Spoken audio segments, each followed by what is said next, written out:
Bonjour et bienvenue dans le tutoriel Evolubim numéro 6. On va aujourd'hui s'intéresser au gestionnaire de niveau du logiciel.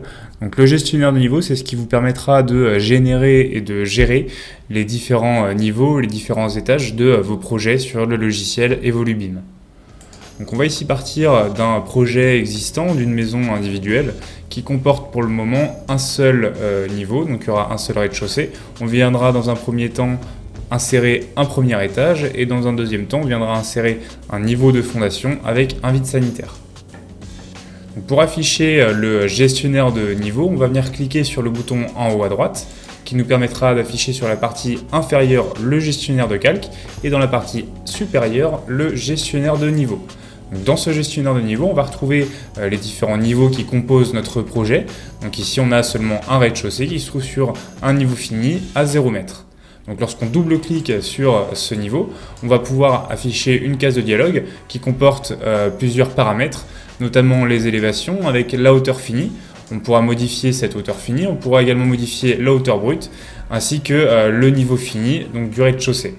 La partie droite comporte des épaisseurs, donc on pourra modifier l'épaisseur du plafond, l'épaisseur du faux plafond, du plancher, etc.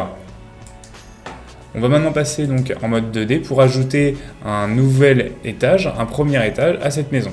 Donc pour ce faire, on va venir cliquer sur le bouton insérer un niveau au-dessus qui se trouve dans le gestionnaire de niveau. Donc on va avoir une case de dialogue qui s'affiche, qui ressemble à première vue à celle que nous avons affichée précédemment, à la différence près qu'ici nous avons un onglet supplémentaire qui est l'onglet objet copié. Donc dans cet onglet, on va venir sélectionner les éléments du rez-de-chaussée que l'on souhaite copier sur le premier étage. Donc on pourra sélectionner les murs extérieurs uniquement, on pourra également sélectionner les éléments qu'on souhaite copier ou non. Étant donné qu'ici nous allons partir d'un étage nu, on va choisir de ne sélectionner aucun objet à copier. On va retourner maintenant dans l'onglet niveau pour donner une désignation à ce premier étage. On pourra modifier la hauteur finie, la hauteur brute et les différentes épaisseurs de plafond, de faux plafond et de plancher. On peut ensuite valider et constater que le gestionnaire de niveau se met automatiquement à jour avec notre premier étage qui se trouve à un niveau fini à 2,80 m. Donc on va maintenant se disposer en niveau courant sur ce nouvel étage afin que tous nos cloisons, les murs, les portes et les fenêtres se disposent non plus à un niveau fini à 0 mais à un niveau fini à 2,80 m.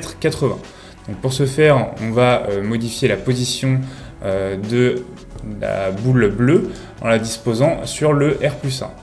On viendra ensuite modifier le niveau d'affichage en sélectionnant les niveaux visibles. Donc on va venir dérouler ici, faire en sorte d'avoir le rez-de-chaussée en fond de plan qui nous servira de base sur laquelle on pourra tracer nos murs extérieurs de notre premier étage.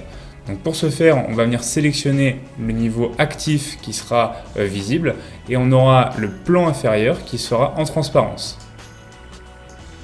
Donc à noter que avec ce mode d'affichage, les accrochages du rez-de-chaussée resteront effectifs.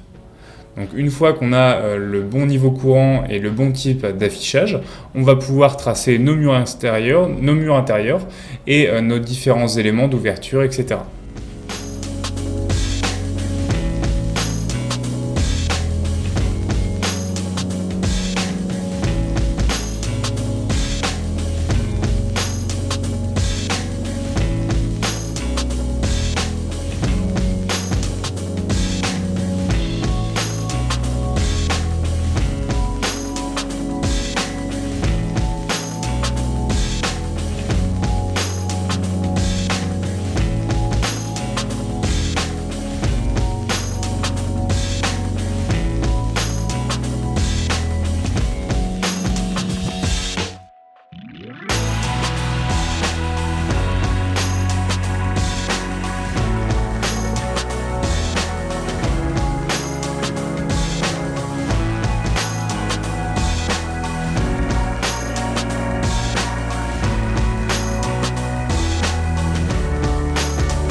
Donc une fois qu'on a pu placer tous nos éléments sur notre nouveau niveau, on va pouvoir passer directement en 3D afin de constater que tous les éléments qu'on a ajoutés se sont bel et bien disposés sur une base de niveau fini à 2,80 m et non sur une base à 0. Donc si l'on souhaite modifier après coup l'élévation, la hauteur de nos murs, on pourra toujours double-cliquer sur le niveau courant et modifier la hauteur finie, la hauteur brute ou les épaisseurs. Donc, si l'on souhaite par exemple passer d'une hauteur finie de 2,75 m à 3 m, on pourra directement mettre la donnée juste ici et valider. On verra que tous les éléments, mur intérieur et mur extérieur, vont se surélever d'un coup. On peut également constater que la trémie a été automatiquement découpée dans la dalle du premier étage.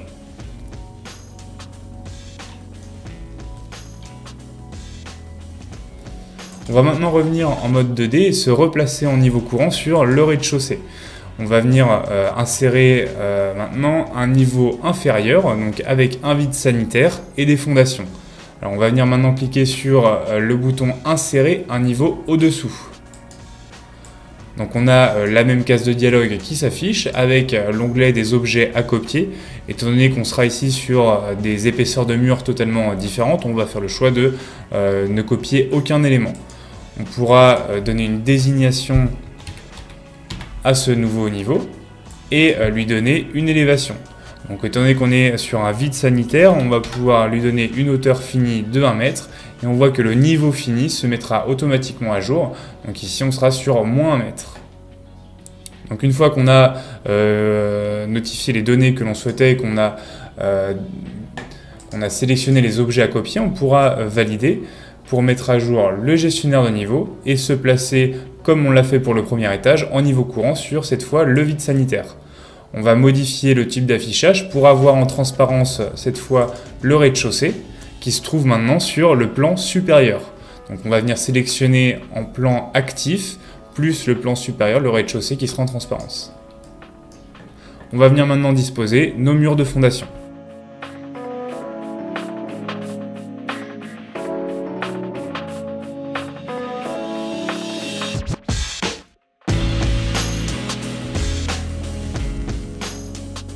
Donc une fois nos murs de fondation disposés, on pourra revenir en mode 3D.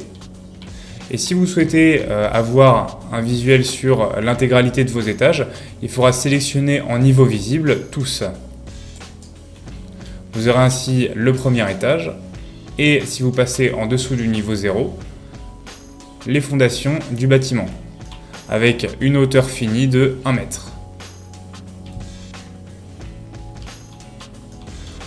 On peut ensuite passer en mode vue 2D et constater que si l'on met à jour une vue quelconque, ici nous sommes dans la vue de droite, on pourra avoir directement l'étage supérieur qui s'affiche et le niveau de fondation. Nous avons également un gestionnaire de niveau dans cette vue qui nous permet de sélectionner les niveaux visibles dans la vue ou non. Donc on se mettra en niveau visible sur sélectionner pour venir décocher les niveaux que l'on ne souhaite pas avoir sur notre vue. Donc je vais venir désélectionner le niveau vide sanitaire ici. Je vais ensuite valider et mettre à jour la vue. Et de ce fait, je retrouve mon bâtiment sans le vide sanitaire. Voilà, donc je vous donne rendez-vous pour un prochain tutoriel sur le logiciel Evolubeam et je vous invite à vous inscrire à la chaîne YouTube de ZW France.